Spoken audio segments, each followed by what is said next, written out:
wow, what happens if money velocity means that the amount of transactions that can happen in the world go up 1,000x from where they are today? By the end of 2025, stablecoins like USDC will be legal electronic money supervised by the central banks in the major financial market centers. And it will be something that TradFi, right, traditional markets will actually be able to utilize. Can't remember the last time I funded a deal with a wire transfer. In many ways, it's a yellow flag or red flag at this point. So. As a founder in crypto, I think there's a lot of folks who, are basically waiting for the IPO markets to open up. And I'm sure you can't share too much, but I will say it's all eyes right now on Circle and Kraken. This episode is brought to you by Anoma, the universal intent machine, introducing a new era of applications where you define the outcomes you want. To stay up to date with Anoma, you can follow them at x.com/Anoma or sign up for the newsletter at anoma.net. Special thanks to Anoma for sponsoring today's episode. Re.al is a permissionless L2 designed for tokenized real-world assets. They've just launched their rewards program, so get started at re.al/rewards and be sure to use the code in the show notes below. Special thanks to Re.al for sponsoring today's episode. Everyone knows there's a massive shortage of top senior marketers in crypto, and teams are constantly struggling to get their go-to-market done right. That's why we're excited to have partnered up with Renault Partners, the premier go-to-market advisory firm for early-stage crypto teams. Get in touch with their team by heading on over to renaudpartners.com or giving the co-founder Jeff a follow on X. Check out the links in the description below. All right, everyone. Welcome back to Empire. We have Jeremy Allaire, co-founder, CEO, chairman of Circle, back on the pod. He's been on before, but Jeremy, welcome back to Empire. Thank you. Really happy to be here. Yeah. So I think people have probably heard the Jeremy story a lot and the Circle story, and they've heard Jeremy answer questions like, how do you compete with Tether? And how does Circle make money? And who's using these stable coins? That is not what I want to make this episode. I think that Jeremy, for people who know his background, has a really interesting story pre-crypto, building companies in the internet world, and then getting into crypto.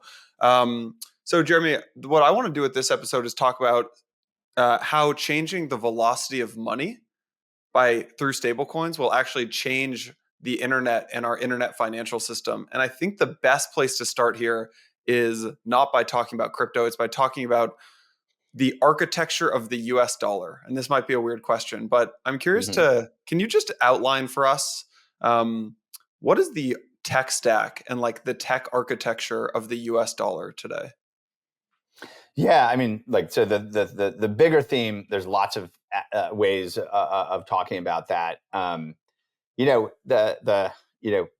people have like a USD balance somewhere, that might have different meaning to them in terms of what that is. But every one of those balances implies a lot of different kinds of risk, a lot of embedded credit risk, market risk, liquidity risk, all kinds of stuff. But at the end of the day, and actually I asked this exact same question to a number of years ago to the chief information officer of the New York Fed or of the Fed. And I was like, this guy probably knows what the architecture of the dollar is. And I don't want to represent that I know that this is still the case, but a number of years ago, he said it's, a cluster of Oracle databases running on like Sun Sun microsystems, like, I don't think they call them mini computers, but like workstations or whatever they call them. And, at the end of the day, right, there's a database and, it's probably in New Jersey. It's probably not in New York. I don't know, but we can speculate. But, there's basically like these kind of clusters of databases that keep these records, and the records are of the what would be kind of the M0, cash portion of dollar money. There's the physical cash version, but most of it is actually these central bank database entries. And so you got Oracle databases holding that. And then, you kind of go out from there and, let's say you've got a JP Morgan dollar and you've got a Bank of America dollar and, you've got, all of these, First Republic dollars or whatever. And those are different. So those synchronize through that database using actually really old technology.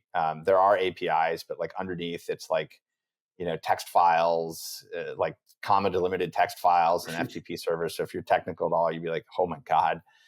So you have like these synchronizations that happen to kind of balances that are outside. But actually, the dollars that you see in your account, if you have a Chase account or I don't know what you have, and you see like I have $1,000, you don't actually have $1,000. You actually have an IOU for $1,000, and that IOU is like the contract that you have when you sign the T's and C's says I can get this $1,000 on demand, but actually they don't actually have that $1,000 necessarily. They have a fraction of that is available on demand, because what happens is most of the balances that are in banks are actually credit money. It's money that is created by the banks. So banks themselves are the money printers, meaning they create the money, and they do that by taking risk. And they say, hey, I think that this guy who wants to build this building, he's going to build the building. I predict it's going to be eventually occupied, and he's going to collect rent, and he'll pay me back over 10 years.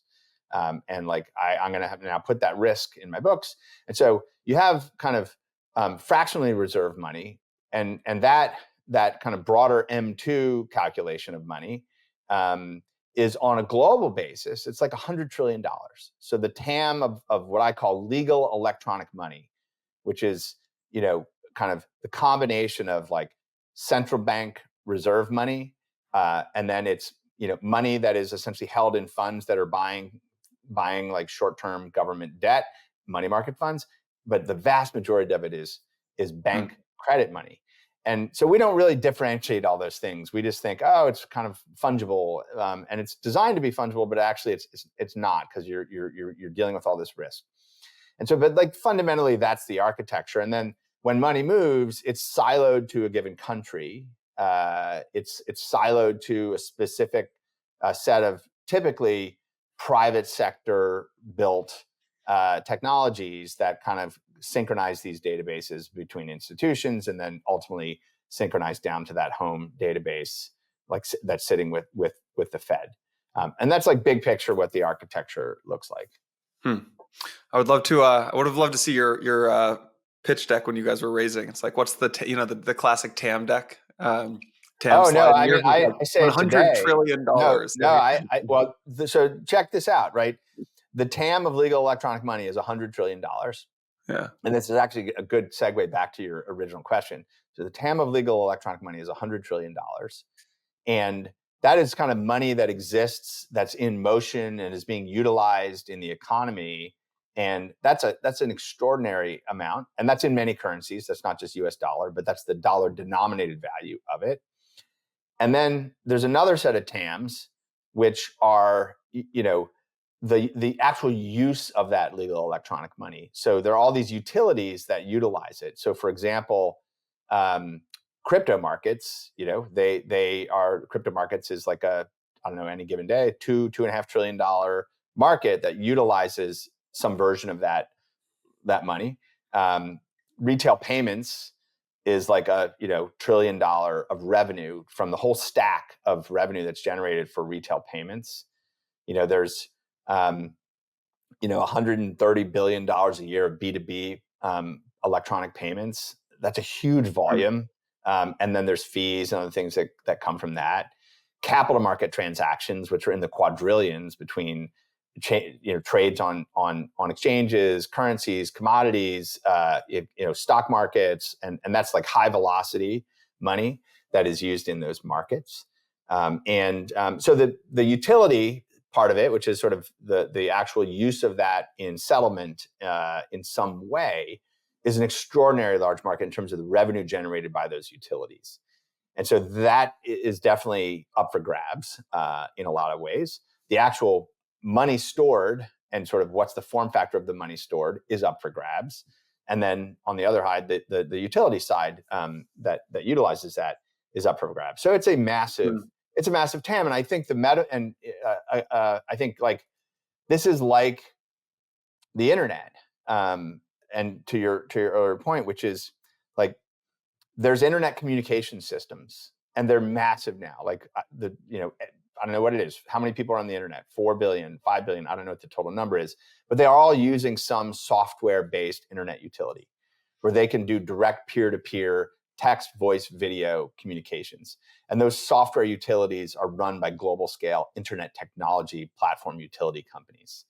There's media that's internet-based, and those are, increasingly those internet media platforms are run by these very large-scale internet platform utility companies, from TikTok to Snap to Insta to Netflix to YouTube, et cetera, and versions in China that are different, right? So these are these huge scale utilities, and we've seen this in information publishing and communications and media, software distribution, right? Cloud and SaaS, which is like how all software happens in the world, moved from legacy models of how software was created, distributed, run, to this internet native utility model. And so you have the core platform utilities that provide that infrastructure, and then you've got layer upon layer that are built up on that reach the end user. So you've had this essentially replacement of major fundamental infrastructures of society. You've had this replacement with software built on the open internet, and built typically on a mixture of decentralized and centralized architectures. And what got me so excited about founding Circle 11 years ago was it was very clear to me that the base layer of money could actually be expressed natively as like a native data type on the internet, just like all other forms of information are native to the internet now, that you could have dollars that are natively defined to the internet. And the belief was that blockchain networks, which is sort of the fundamental innovation that made this digital currency concept possible, that those would eventually reach scale. That, back in 2012, 2013, you're talking 7 TPS, no extensibility, very little through, like Bitcoin network was not capable of a lot, still not. Right? It's like internet pre-2002 broadband. It's dial-up. It's 14.4 modems, right? Yeah. It's like dial-up. It's like 14.4 modems, right? But I could see very clearly that this is going to play out. It's open software it's open software, it's open source, it's open protocols. It's going to be continuous innovation cycles in the open that we've sort of seen with other internet software stacks. We're going to see that again. And so our view is that you could build an HTTP for money. You could build an HTTP protocol for dollars on the internet. We thought it would probably take 4 or 5 years before that was technically possible. So that was back in 2013. It really did take that long until Ethereum was effectively in beta, and we could get regulators comfortable that we could issue electronic money in the form of a stablecoin under payment system law in the US, which we were able to do. And so USDC was born out of that. But it was the basic idea at the start. But coming back to your very first question, like in a world where these networks scale, and you have like the throughput of the internet scale kind of throughput, and you can represent something that is as close as possible to what I think of as that Oracle database that the New York Fed has, right? Like a government obligation money, kind of as close as possible to that would be the ideal form of money for the internet, because everyone would know this is the safest thing possible. Like I'm not taking, and it would be the highest velocity money ever created. And this is to your very first question. Internet digital currency on open networks inherits the physics of the internet. And so, if you hear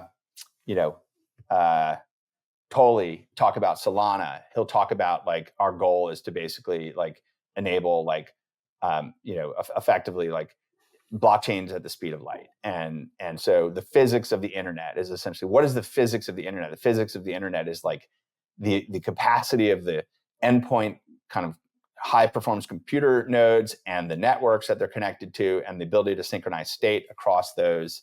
And I could see, and I believe this, like we're hitting that. And what that will mean is that the marginal cost of storing and moving value will go to zero. It will go to something approaching zero. And when you have the marginal cost of storing and moving value go to zero, money velocity can really explode. And because the cost of utilizing the money has just gone to zero. And it's the exact same thing that happened with the internet. We had, information publishing, the cost went to zero. The amount of information published went like 1,000,000x. The cost of communicating asynchronously with text, email, other messaging, right, went to zero. And so the amount of communications in the world, 1,000,000x, right? And on and on. Media published, communications activity, even things like software created and distributed. If you look at the net world output of software from 1995, when the web sort of came online, to today, like net world output of software has gone off the charts. We're producing more software than we ever have. And now we have AIs writing software. It's just going completely hockey stick. So money will go through the same transformation. And so when we come back to the TAM and we come back to thinking about this at size, is like, wow, what happens if money velocity means that the amount of transactions that can happen in the world go up 1,000x from where they are today? So the transaction volumes that we even talk about with dollars today are actually probably extremely small compared to what they will be when this technology takes hold. And that's exciting because money moving in the economy is what creates economic value. And it's one of the reasons why our mission statement as a company from day one has been to raise global economic prosperity through the frictionless exchange of value. And the idea is, like, if you can actually take all the friction out of exchanging value, and I don't just mean payments, I mean more structured forms of value exchange, that's borrowing, lending, contracts. But if you can take that cost down and you can increase that efficiency and velocity, you will create net new economic output. And that's what central bankers think about. They think about money velocity, the money multipliers, and interest rates are a way to kind of control money velocity and money multipliers. But now we have a technological revolution that can actually have a huge contributing role in shaping money velocity and economic outcomes for everyone. And that's what's exciting about this to me. Jeremy, on that point, I know you guys spend a lot of time talking to regulators, and how much of it is they agree with you on that premise, but they don't want to, perhaps they fear losing that control. Because right now they have discretion, right? I mean, certainly like the market does its thing, but crypto is sort of another element that perhaps introduces a level of uncertainty for them that makes them nervous or cautious to embrace it. Yeah, I mean, look, there's a lot of newness. There's a lot of uncertainty. There's a lot of technical and operational risk. In many ways, right? This technology is still fragile in many respects, and so I think their kind of reticence around some of this is justified, right? If you're talking about global scale utilities that power like huge percentages and volumes of the world's economic activity, you'd want to be in a world where you're not like, hey, there's these guys with multi-sigs running a sequencer, and that's what dollars are. Like you got to like step back a little and think about, like, what does this have to look like to become infrastructure that markets broadly defined are willing to depend on. The internet went through this evolution itself, right? Very early on, you had ISPs that ran hosting for your servers, and if you remember the phrase, application service providers, or ASPs, were like people you could run your apps through these things, and like no big software company was doing that, right? Salesforce was the first company to come along and like say, hey, actually you can really use software here. The user experience got good enough. And then cloud emerged, which was like the next iteration of that, sort of saying, hey, actually you can run your stuff on the public internet on these broader public utilities. But big corporations were like, there's no way I can trust that infrastructure. It's not secure enough. It's not hardened enough. I need to have more control. But eventually you got everyone saying, you know what, the economies of scale, it's like running your own power plant next to your factory. Like economies of scale in energy, the economies of scale in compute and bandwidth, like these economies of scale exist. But the technology has to get, you know, stronger and stronger. And what I love about crypto is this is a great, big, huge global laboratory of innovation, of entrepreneurship, of extraordinary technology, computer scientists. Like we're building this in a live laboratory with real value, with real economic activity, and we're building it organically. And it's this, you know, kind of hive mind of all these participants. And my belief, and this is just again based on 30 years of working on the internet, is that this model of building out in the open is a far superior model in the end in terms of technical capabilities, in terms of outcomes, and will be far, far superior to any kind of like government-led, you know, kind of initiatives. And so there's sort of, you have to be patient, I guess is my short answer in terms of the ultimate readiness. But the fact that the central banks and the regulators in all of the biggest financial market centers in the world are actively putting in place prudential regulations for stablecoin issuance and operation is a big deal. By the end of 2025, stablecoins like USDC will be legal electronic money supervised by the central banks in the major financial market centers. And it will be something that traditional TradFi, right, traditional markets will actually be able to utilize. And you know, that's a major evolution when you just go back even a few years to think that would be happening. Yeah. I'd like to double click on that. Like how is it, and maybe for listeners, like how is it set up today, and how do you envision this transition happening where you involve some of these stakeholders like governments, other financial institutions into the fold to get involved with like USDC? Yeah. So we started by building on the existing framework for electronic money and payments in the United States. So we started by building on both federal and state laws around electronic money transmission. And we became the first company in our industry to be licensed from sea to shining sea. And there are some specific licenses like the New York BIT license and other things that kind of are kind of add belts and suspenders, let's just say.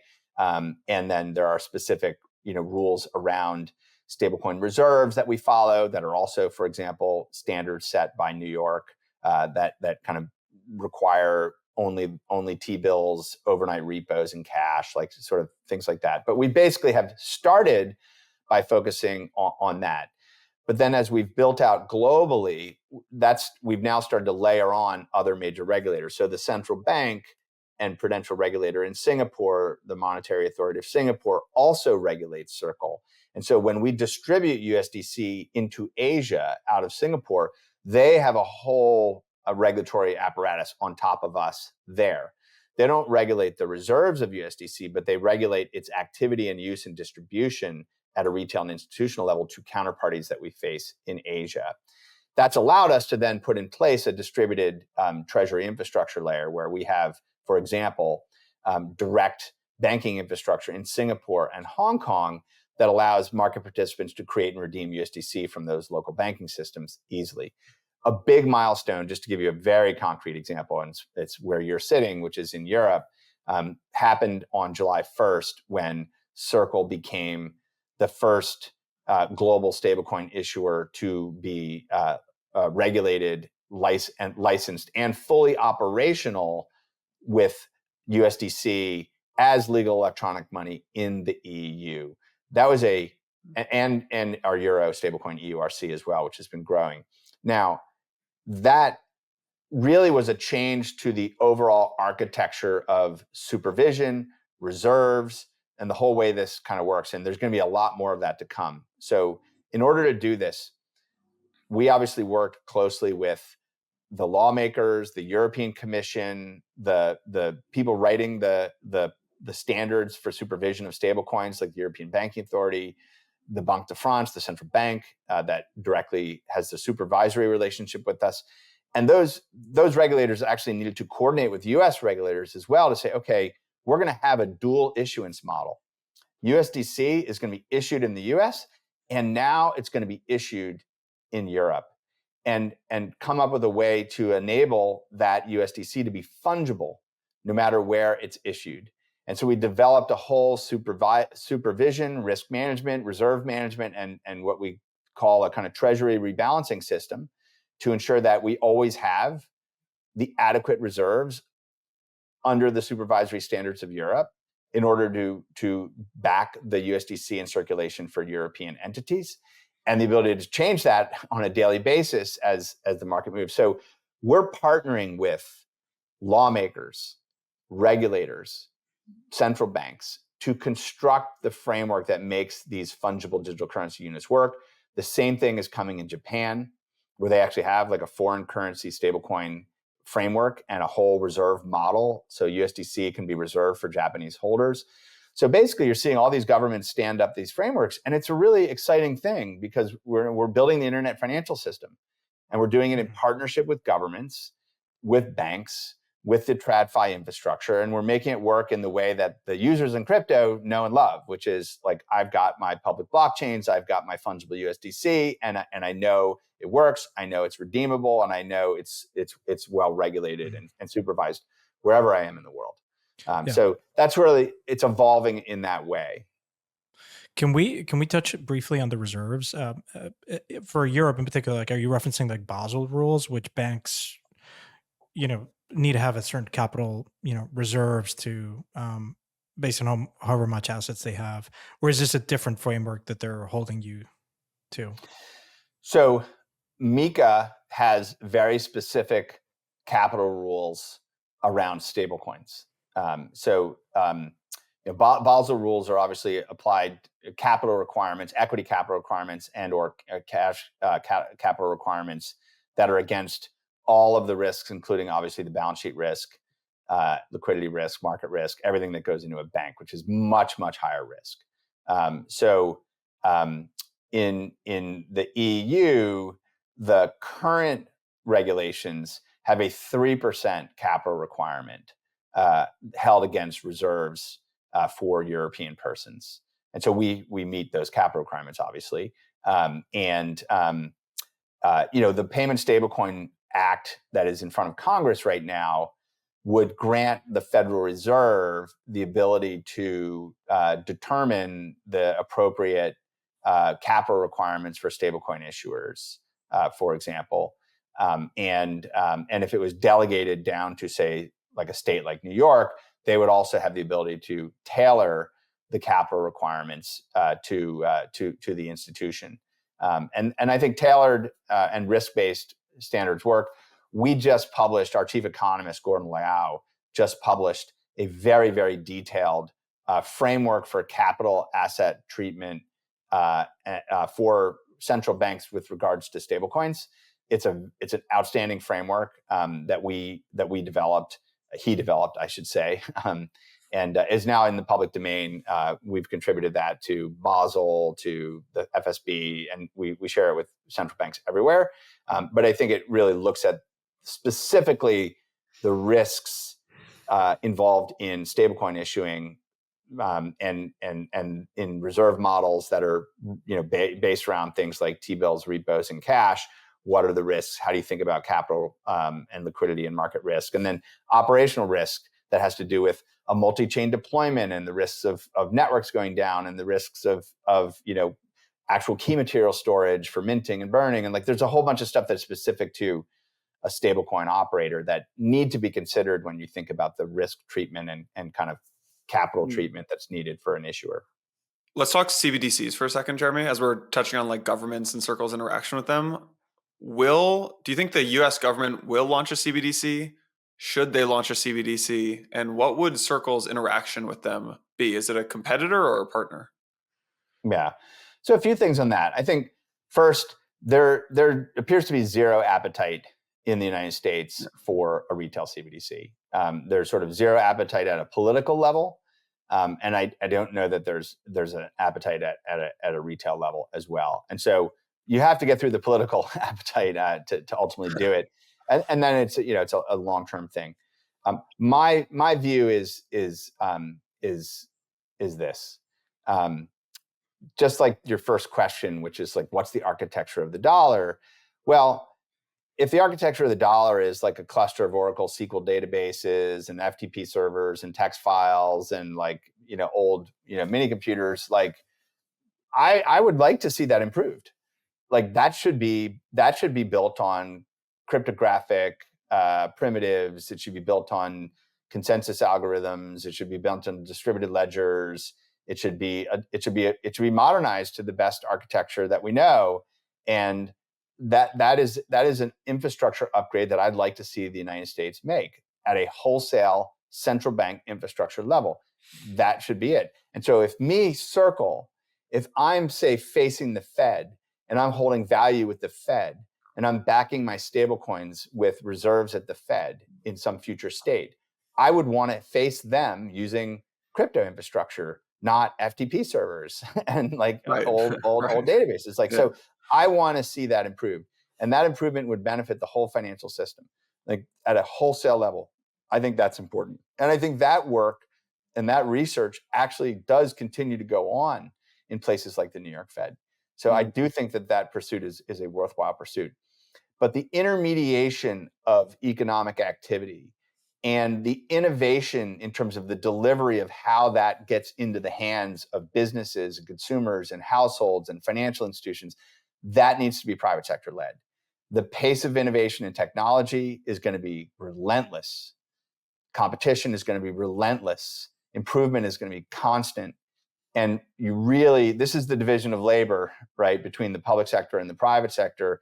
Very clearly, the private sector is going to have a pace of innovation that is far greater, and will be how this, when you think about the transformation that the internet delivered in communications and media and retail and software and so many other things, if that same kind of transformation is going to become possible in our economy and our economic systems, you want that private sector to be doing that. But you need really good, you need good regulatory models and supervisory models to construct that.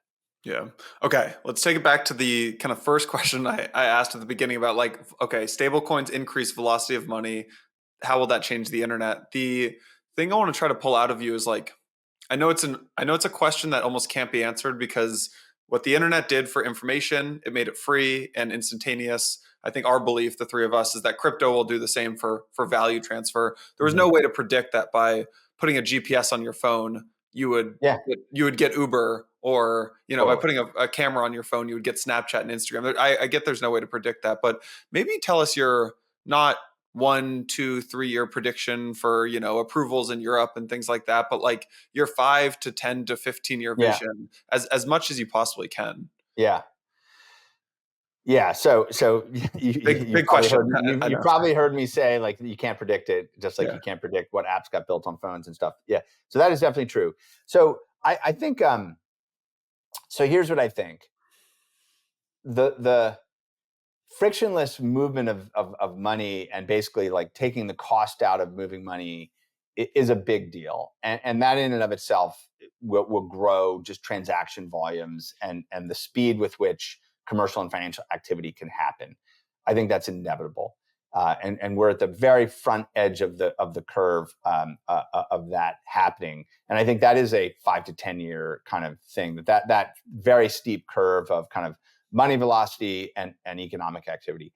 But the really exciting thing is actually what happens when machines can intermediate value exchange, where commercial relationships, commerce relationships, labor relationships, financial relationships can be codified in code, literally, and deployed on open, public, transparent compute infrastructure, aka public blockchains, in the form of smart contracts. And you can start to have really powerful forms of intermediation that take place with that very safe base layer of money. And it's sort of machine driven economic coordination that is the breakthrough. And that is the fundamental breakthrough of blockchains. That's actually, when I talk about like Circle, we're just hitting our 1.0, which is we finally got the HTTP for dollars on the internet working, and it basically you can move it frictionlessly. That's like 1.0. 2.0 is the intermediation of much more rich forms of value exchange that exist in the real economy. And so that is taking more traditional primitives of the financial sector and bringing them on chain. And so we're already accelerating into that. DeFi is that. DeFi is on-chain financial market primitives, borrowing, lending, options, exchange, futures, derivatives. Like we're taking these primitives. Now, I want to start layering in other assets, and I want to start layering in intermediation of those using those primitives. That's when it becomes extremely powerful. Or I want to build a corporation where I'm able to enter into labor relationships flexibly, globally, and have the labor contract and the economic contract of the labor contract manifest in smart contracts executed on chain with transparency for everyone, with more efficient participation and delivery. I want to have my rights as a stakeholder in an organization expressed on chain, and I want to be able to have that also be something that I can take advantage of to conduct value exchange economically.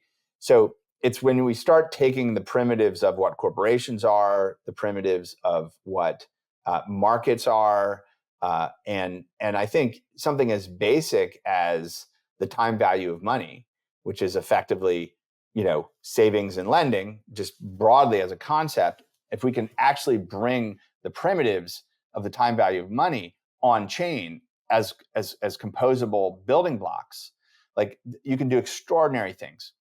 And so, like, I think we're seeing the early incarnations of this in DeFi, but in 5 to 10 years, again, like the amount of invention that we're going to see in machine-mediated commerce and finance is going to, I think, be off the charts. And I think, there is an AI dimension to this as well, because I do think that AIs will be able to spawn and produce contracts that are, auditable, verifiable in powerful ways, and those AI agents will then intermediate on top of those spawned machines that are deployed on these networks, and we'll be able to do it transparently and safely. And stablecoin will be the kind of preferred unit of account and medium of exchange in that context. And so there's kind of a velocity curve of kind of innovation that is both developer led and then compounding techs that come alongside it that we have to look forward to as well. And I'm happy to go anywhere on that question, but I think, as I said, I think even just the basics of how can unsecured credit, real risk taking in the economy, unsecured credit, how can unsecured credit move on chain is one of the biggest opportunities that exists in the world. And it when you look at that $100 trillion of legal electronic money, so much of that is credit money, and it's levered capital based models for that. If you had full reserve money and you had a super efficient credit intermediation engines for unsecured lending, like that to me is just an extraordinary large opportunity and growth that will be kind of like the engines that have powered these other industry transformations with the internet. How do you envision that working? I think I agree with you. Like, DeFi is not a very capital efficient system, and I think that's one of the things that you keep hearing. Like, it needs to be over collateralized or fully collateralized, right? Because a whole host of reasons. Historically, credit has been enforced with violence or the perceived sense of violence, meaning there's a government that can step in. There's a legal framework. Yeah. So there's been attempts at this, but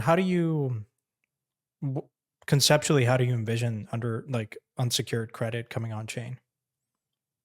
It can be in a lot of ways. I think, so first, we have a model today of private credit, and actually private credit has been growing dramatically over the past decade or two. And that private credit tends to be at the upper end of the economic system, and tends to be the providers of the underlying funds for the private credit. I mean, they're quite varied, but they're all institutional high net worth. It's like let's say I'm a kid out of college with $100K salary. Like, I can't put money into Apollo. Like, that's just not available to me. But private credit has become very significant, and that's very different than bank credit. And it, in a sense, it is a full reserve model, right? You're taking funds and then you're lending those funds, and you have a specific return on investment that you expect from that the credit instruments that you're purchasing into your fund. So you have a model like that, and one can imagine a private credit market that exists in an on-chain capacity. So I think that's very much something one could imagine. And there are really interesting protocols that are doing this today, right? We've seen attempts at doing this with things like Maple, Goldfinch, CreditX, Huma Finance. There are a number of really interesting players that are doing things in this space. And we've invested actually in a number of these because we're very bullish on the concept. But a private credit market, first you can imagine an infrastructure that is generalized, where anyone who is legally able to stand in the middle of people who supply capital and people who borrow capital. That could be a bank, that could be a private credit fund, that could be some sort of dealer, right? There's a lot of different imaginable structures, but you can also imagine like permissionless pool models that do this, where at least there's some proof of I'm a real person, or I'm in good standing, et cetera, like different dials that you can turn on that. But effectively, my fundamental belief is that the internet is extraordinarily good at supporting long tail markets. And I've been saying this on a number of different interviews, but like Chris Anderson, the editor of Wired, wrote this famous piece, The Long Tail, that was around the birth of Web 2.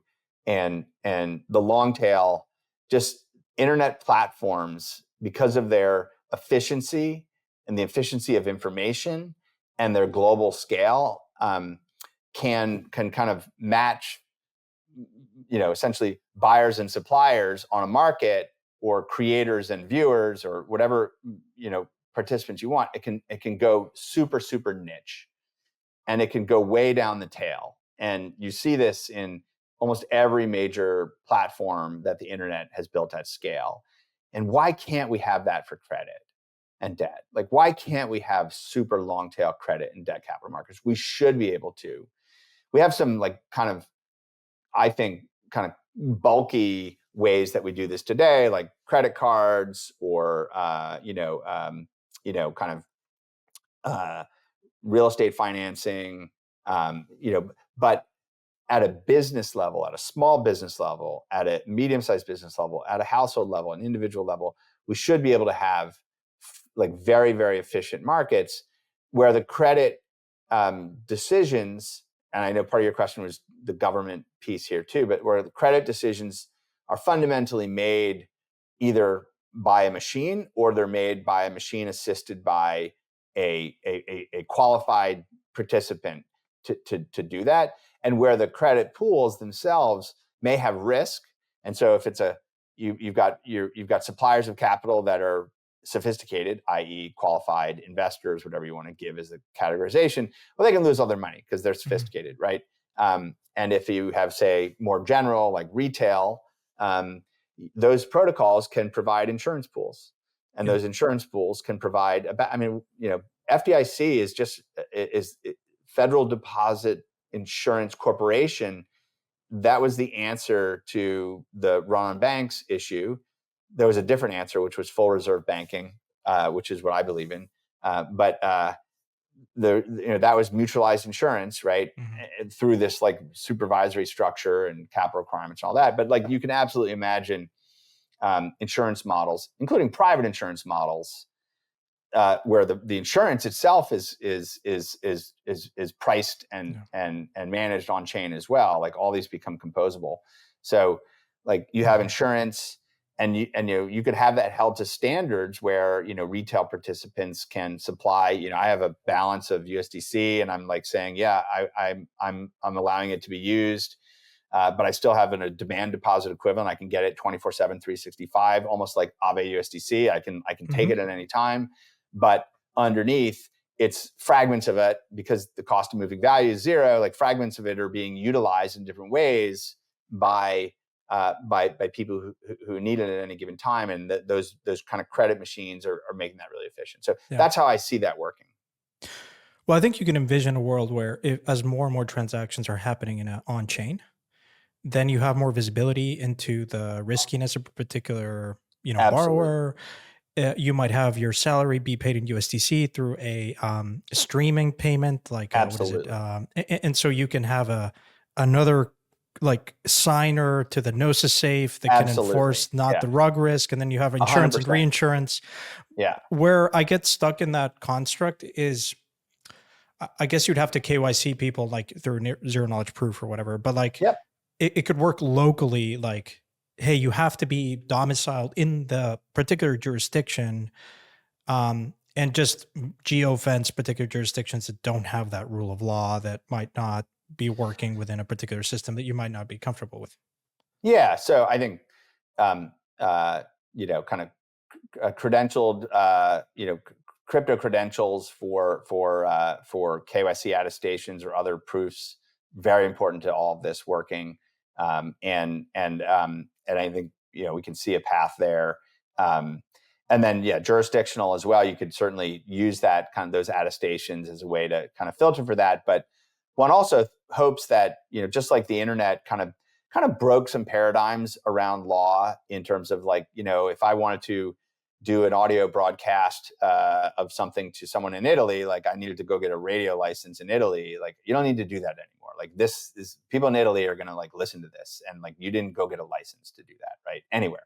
Now, credit extension is a different thing, but I would like to think that and this is like why it's so important for the industry to take responsibility for these things, is like if we can demonstrate the efficiency, the transparency, the risk management, the ability to do these things, safely and fairly, and the like I think we can see the policy environment evolve to support this kind of innovation and make it more international in scope, as well. A lot of hairy issues in there. Don't get me wrong. I don't want to be too myopic. But I do think that if we can solve some of these things, it absolutely can be global scale or near global scale in a lot of cases. Just a last point on this. Any particular roadblocks that you think might limit that, or conversely, things that might really expedite that? Meaning, working permissioned markets like Aave Arc, or facilitating kind of like a more permission environment where you have JP Morgan, Goldman interacting, these aggregators, right? I think, there are a couple things. I think we need, kind of markets and prudential regulators to be, signed off on financial intermediaries, building their products and services on public chains. So that really has to, and we're seeing that happen in different places. Like you can now build financial products in Europe on public chains. Like Mika actually established a framework for that. But kind of getting that accepted broadly, and there it really it gets into kind of safety assurance, kind of financial infrastructure robustness. Like there's a kind of infrastructure robustness side of it, which will help on that. I think we need these kind of on-chain compliance standards to be able to function. And our view is that there are ways forward there, and that what the industry ought to be pursuing are ways that are better than the existing financial system that take advantage of the capabilities that crypto has. Zero knowledge is a tremendous technology. Cryptographic credentials and proofs in a variety of ways are very powerful technologies. We have all the wallet infra, the blockchain infra. We have all the infra to do this in a way where you can present a better user experience that's more privacy preserving, that has less risk of data leakage. And so, like, I really want to see industry lead there, and not just sort of say, oh, there's all these laws, you got to just support them exactly as they are. So that's a place for industry leadership. But those kinds of things are key. And you'll see, I think you'll see more and more, certainly experiments with that. And we're already even seeing that today as tokenized real world assets come on. People are starting to experiment more with those things. So that is a key part of the path forward. And then obviously, like part of what I talked about earlier, having stablecoins be deemed legal electronic money makes it possible for, let's say you're a financial institution, to hold stablecoins on your balance sheet, to know that it's good collateral, to know that I can use it as working capital in some transaction, and it has a very clear role defined in the U.S. financial system, and therefore also in the global financial system. That's a really important thing that I think opens up and unlocks a lot. And we've actually seen, since the MiCA coming online, the number of traditional financial institutions that are coming to us who want to do things using MiCA compliant dollar and euro stablecoins has grown a lot. Now we're just a month roughly into that, but like, it's very clear that when you cross that threshold into a clear legal and regulatory status, that traditional players want to play. And so this is why it's so important to get regulation in place in the United States. Hey everyone, Jason here. I wanted to talk about something that's been on my mind a lot recently, and that is, where are all of crypto's killer apps? We often ask this question on this show, so I'm excited to tell you about Empire's latest partner, Anoma, the universal intent machine. Intents are a new way to build dApps, enabling users to say what they want without needing to specify how it's done. Let's say you have an NFT on one chain, but you want to swap it for a token on another chain. To make things even worse, you also don't know which bridge to trust or how to navigate different dexes on each chain. Disaster, right? But here's the good news. Thanks to Intents, you can just tell the app what you want to do, and Anoma's solver network takes care of all the complexity in the background. We're excited to see what cool dApps Anoma's architecture will unlock. To stay up to date with Anoma, you can follow them at x.com/Anoma or sign up for the newsletter at anoma.net. Special thanks to Anoma for sponsoring today's episode. Hey everyone, I wanted to take a second to talk about Re.al, a permissionless L2 for tokenized real-world assets on Arbitrum Orbit. What's really cool about Re.al is that it uses the off-chain yields from RWAs as a sustainable solution for native liquidity incentives. Re.al is also the first L2 where 100% of profits from transaction fees and fees from protocols accrue back to the L2's governance token, RWA. Re.al has just launched their rewards program where 10% of the RWA supply is being given away to early users of the chain. Users can provide concentrated liquidity, trade, borrow, and leverage tokenized real-world assets, including T-bills, real estate, and tokenized basis trades. Just as a quick disclaimer, this is not investment advice or product solicitation and not aimed at US persons. Find out more at re.al/rewards. Special thanks to Re.al for sponsoring today's episode. Hey everyone, we all know that there's a massive shortage of top senior marketers in crypto. We've seen it over and over that teams are constantly struggling to get their go-to market done right. That's why we're excited to have partnered up with Renault Partners, the premier go-to-market advisory firm for early stage crypto teams. They help top founders tell their stories better and build great non-technical teams. They advise founders on all things marketing, including tight brand positioning, community building, social media, and building A+ internal teams. Don't just take it from us. They work with some of the top projects across Solana, Monad, Base, and many more. If you're a founder or a VC looking for support for your teams, I highly recommend connecting with them. Get in touch with their team by heading on over to renaudpartners.com or giving the co-founder Jeff a follow on X. Check out the links in the description below. Oftentimes we say, hey, look, the lack of transparency in the financial system is a feature, not a bug. Certain players benefit from that, meaning through a higher interest rate, or like the profit centers of certain institutions are high because of lack of transparency. That obviously has a whole host of problems, i.e. global financial crisis. You can't measure risk. You don't see it. Totally.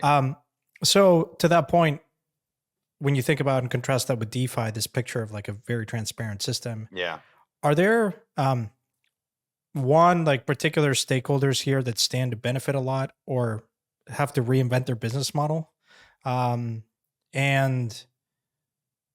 I guess let's just start there. Yeah, I mean, I'm very aligned with your worldview here. Like, I ideally, right, those that depend on opacity and costs and price and margin kind of like get their lunch eaten. And there's a lot of people that sort of fall into that bucket. Like, you see it in basic things like, why does it take 3 days and cost 3% on currency exchange and this and that just to move some dollars to whatever, Greece or whatever you have. So I think I mean, look, my view is, in a broad way, open internet infrastructure that achieves kind of these huge software powered, internet network powered economies of scale really transform unit economics in industries and improve products.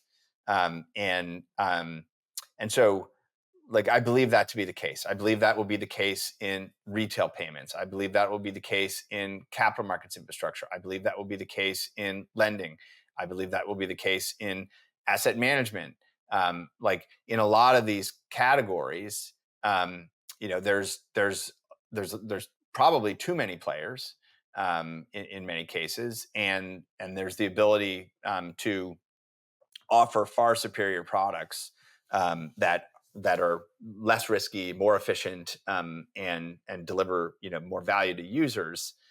So I think all those categories are at risk. If you take again the lens of the internet, right? Media companies, if you go back to the year 2000, right? Media companies hadn't really been disrupted by the internet yet, but it was like the technology was almost there. But I don't care what kind of media company you were, local newspaper, national newspaper, magazine, international magazine, broadcast outlet, cable company, satellite company, classified, pages, like whatever it was, whatever media company you were, there were tons of you. And now there are far fewer. I mean, the stories in the news, just like literally as we speak, of like these giant media empires that are just kind of collapsing on themselves, Time Warner and Paramount, and it's like they're getting sold for scraps. Like, it's incredible to see. And so you'll see consolidation, you'll see fewer, you'll see bigger, better internet native platforms that are more global in nature. I mean, anywhere where you see really big profit pools, watch out. On that point, you're someone, of course, as a technologist, even before crypto, people should go look at your background. Technology can be a very centralizing force, and you've seen that. How do you think crypto plays into that in a world with AI, and really competing against centralized solutions and maybe counteracting that centralization force or become more centralizing in and of itself? Yeah. I mean, I really hope that we can build more decentralized infrastructure here. I am a very firm believer in the power of distributed and decentralized systems. And I think one of the most exciting things about crypto and about blockchains is the idea that economic actors anywhere in the world can safely engage in commerce and safely engage in financial transactions between each other peer to peer, and do that on these networks. And so, like, inherently, we should be able to see that kind of world emerge. And that's why I think, like, the example I gave So like the concept of, say, private unsecured credit markets being on chain. What I'd love to see are, open source protocols that are community governed, that are sort of stakeholder based, continuously improved in an open source manner, where anyone can build on top of these. They can build on top of these freely. Lots of different business models can be built on top of them, and where that becomes a powerful decentralized infrastructure that supports thousands of different business models. It's interesting to watch things like Uniswap as an example, as like a protocol infrastructure, community governed, that people are building on top of. They're composing it into, and they're V4 will do this even more, right? Instantiating their own unique markets. And Zora just had this cool launch with their secondary markets with Uniswap, which I think was a really compelling example of, how do you build something that lots of people can build on top of, and it's fundamentally decentralized. I'd like to see more of that. And I think that's those are the things that will keep this kind of resilient in that way. I think, yeah. So that is my hope. And look, the vision of token incentives in the creation of a broader range of products and services, whether that's what we've sort of seen in DPIN as an example, where we're kind of connecting real world incentivization and activity with on-chain economic coordination and the like. That's a very powerful, very, very powerful thing. And those should be contributing forces to the rebuilding of various types of platforms that have historically concentrated to become more decentralized. So like I'm definitely a believer in that, and that, in the apps not infrastructure debate that's sort of going on in the broader crypto world right now, like that's what we really want to be able to see. We want to see apps that are using digital tokens and broader forms of coordination that are more decentralized, and to prove that can actually be producing of meaningful value at an end user level and at a franchise level. I really love to see more of that. So I'm very aligned with Chris Dixon and his worldview on a lot of this.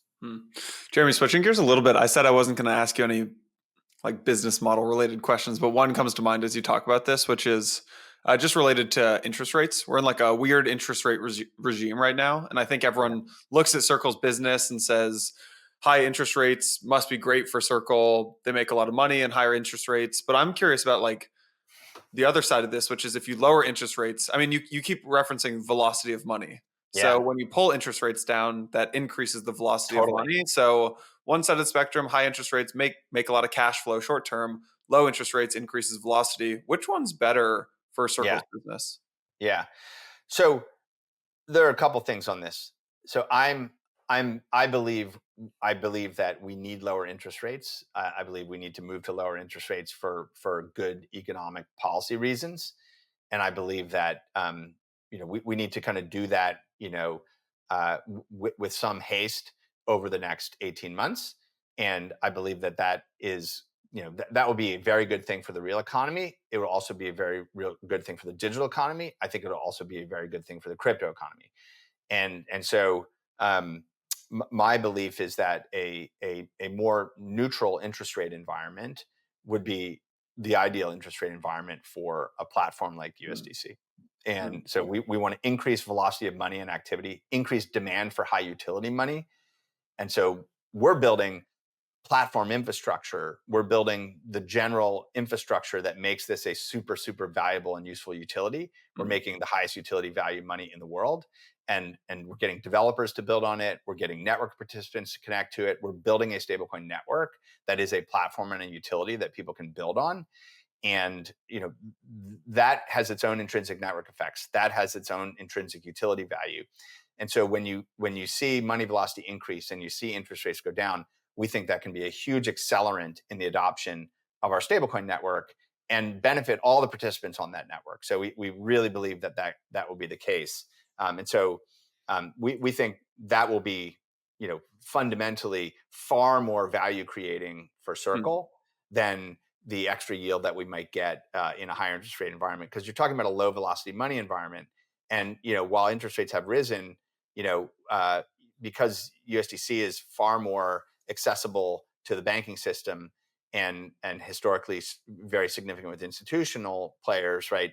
We had circulation decline as interest rates went up, and as soon as interest rates sort of stabilized, we started to see USDC grow. And then as the expectations of interest rates coming down have gone up, USDC circulation started to grew very materially in the first half of this year. And so I think there's an interesting and powerful effect there.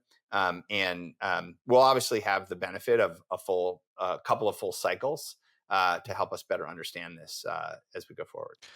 Jeremy, on that point, is the dynamic the case where like most of the USDC, and correct me here if I'm wrong, is really just speculative related? Like it's as more and more the share of what a USDC is used for, like for instance, payments and commerce increases, then that dynamic probably just changes quite dramatically, or just different.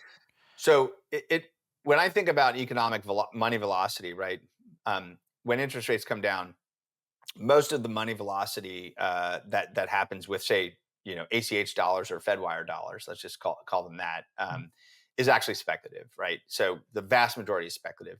The bank dollars and kind of FedWire dollars are have a far more speculative use ratio than stablecoins do today. Like 98% of the activity is speculative. That's a good point. And so, growth in markets activity, which is a sort of risk on model where people want to, they're not satisfied with 3% and they want to invest in assets that they believe will return a higher return than 3%. That is a huge use of capital in the world. And so the velocity of capital in capital markets themselves is a driver for growth of USDC, for sure. At the same time, growth in sort of velocity of money in commercial transactions and in demand for settlement in commercial transactions also increases as you have a lower interest rate environment as well. And so we think there'll be a correlation between the capabilities of, say, the USDC platform and what's happening with on-chain commerce and finance and all these things that we've talked about. There'll be a correlation between that and USDC growth and adoption. And interest rates will certainly play a role in it, but I also think we're just continuing to build out the utility, irregardless of market cycle as well. Jeremy, there are a few other stablecoins that launched in the last year or two that rolled out. They're like yield-bearing stables, so they've like native yield on the stable. Have you guys ever, like Mountain Protocol is one of these that we had on Empire. Have you guys ever thought about passing the net interest margin on to users as a way to either dominate the market or steal market share from competitors or whatever that may be? Like, what's the calculation like in your head there? Well, it's very straightforward. It's illegal for us to do that. So, if we want to why is that? Why is it? Because if you're offering someone an investment product, it's a security. Yeah. So okay. if you're offering something where people are basically purchasing an investment product from you, then you're offering them a security. And so, and we are actually already regulated as a payment system and as an e-money payment system technology, which makes that illegal for us to do. And so stablecoin laws around the world, like MiCA in Europe, the Payment Stablecoin Act in the US, the stablecoin laws in Japan, the laws that are coming in Hong Kong, all of them are non-interest bearing. Regulators want to treat this as cash, as electronic money, and as payment system technology. Okay. And I think that's the right decision. Now, should people be able to seamlessly move between like cash and an investment product and do that in an on-chain way through a smart contract? Yeah, absolutely. And actually, if you look at all the tokenized RWAs, almost all of the volume coming in and out of those is using USDC, the cash to a smart contract to these token instruments. I think having kind of free floating, free circulating investment products with no KYC, there may be regulatory arbitrage to go after that, but I don't think that survives the broader kind of framework here. So we definitely want USDC to be the best digital cash, the best digital dollar in the world. We want it to be that, and we also want to make sure that anywhere where people want to go between, that digital dollar and yield, we should be the best way to do that. Whether it's DeFi yield, unsecured on-chain lending yield, someone investing in a T-bill yield, doesn't matter. Like, we should be the settlement leg and the digital cash for that, or one of the preferred, right? We want to be a major player in that. And so I think that's sort of broadly how I think about that today. Do you see yourself building these stacks on top, or would you let someone else, kind of this sort of open market, just build on top? I mean, we view ourselves as a sort of market neutral infrastructure company, and we continue to build more and more infrastructure. So we're building more and more features into the USDC protocol. We're building the cross-chain transfer protocol. We're building gas abstraction mechanisms in a standardized way across different ecosystems, so that people, our goal is that, a user should be able to show up and be able to transact directly without knowing what blockchain they're on, without knowing what blockchain their counterparty's on, and without knowing what gas even is. And they just have stablecoin, and they can interact with an app, or they can interact with in an economic transaction. So we want to build the infrastructure on top of open networks to do that, and we want to make that widely available to developers, and abstract away a lot for developers to do that. We do have developer products that we monetize, like our programmable wallets, which are a way to build like smart wallets and self-custody wallets and developer-controlled wallets or cross-chain.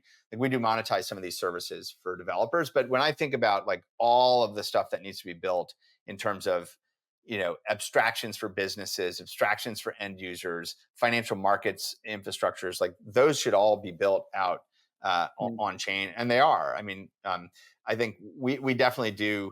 We have Circle Ventures. We make investments, very small minority investments in projects and teams that are doing innovative things on chain, or with products and services that take advantage of some of this technology. But we do view ourselves as a platform company, where our principal objective is for people to build stuff on top of what we do.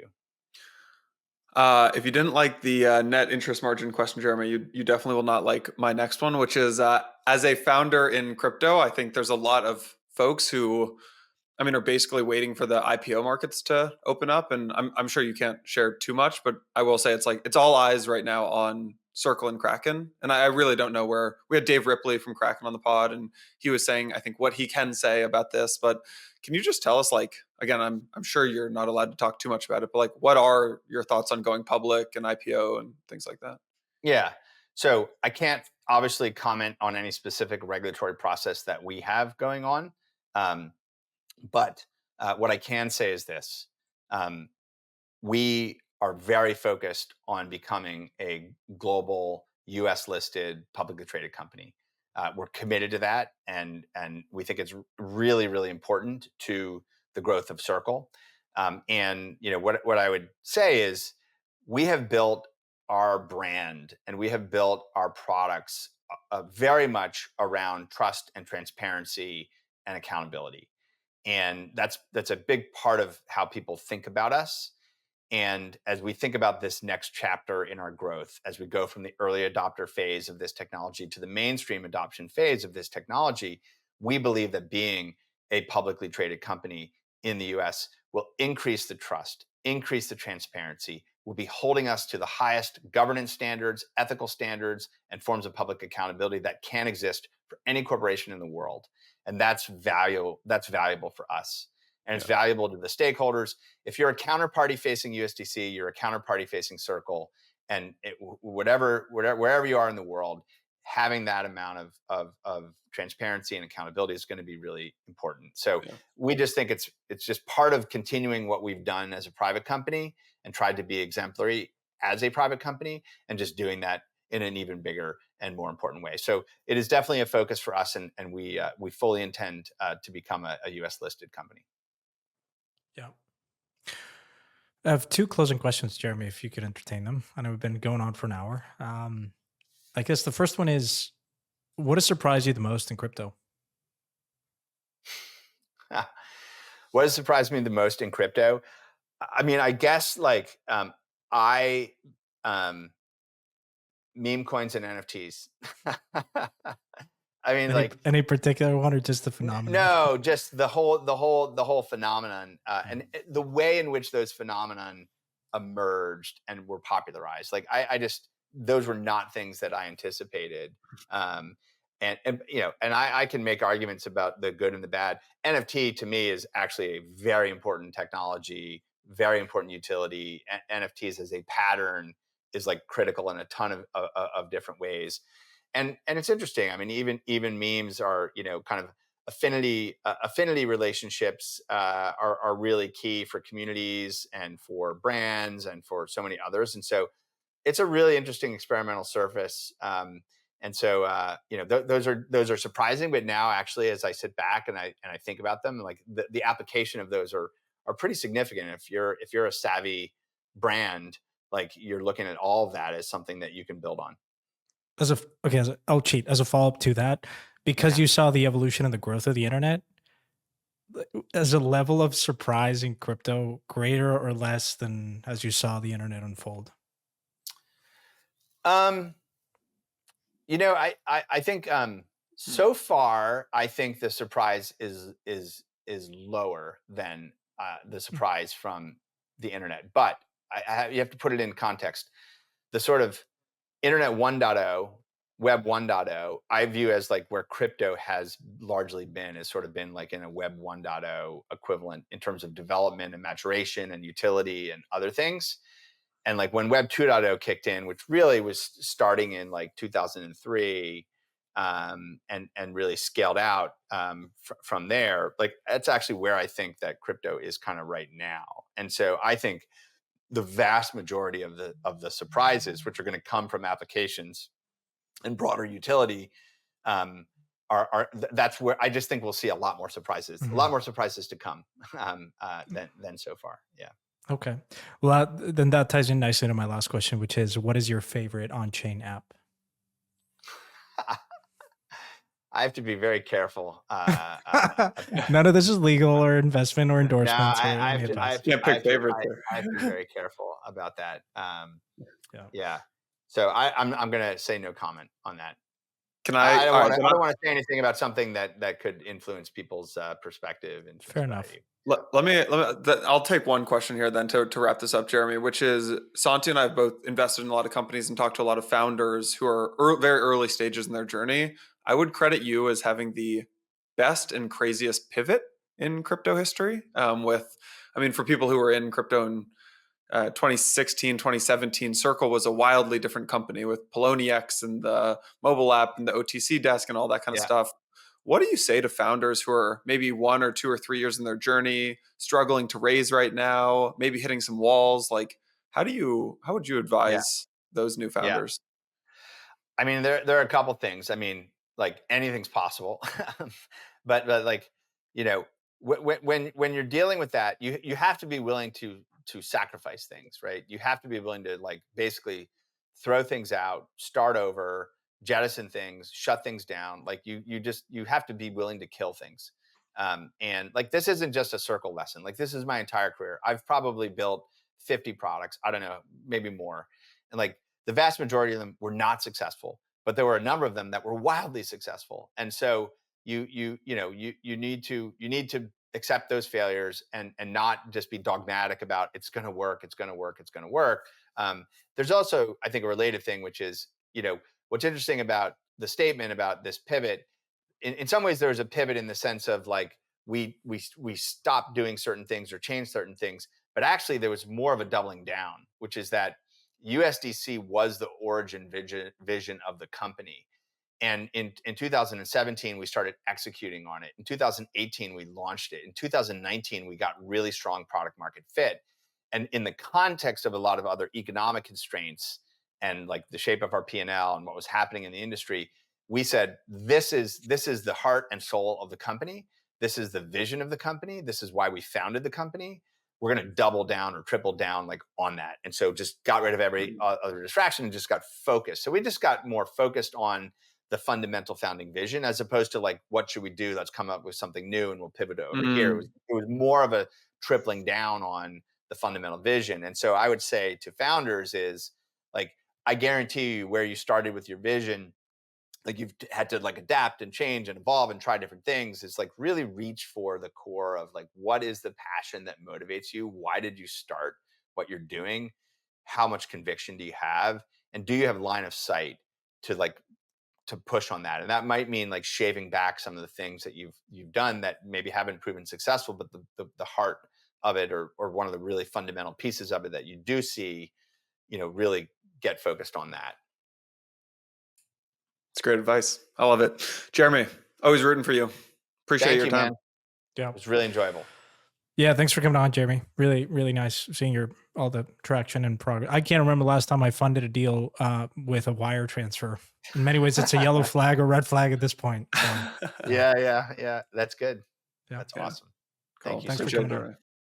Thanks for watching today's episode. Just wanted to quickly mention that the wait for crypto's killer app wave is nearly over, thanks to today's sponsor, Anoma, the universal intent machine. To stay up to date with Anoma, you can follow them at x.com/Anoma or sign up for the newsletter at anoma.net. Thanks again to Anoma for sponsoring today's episode.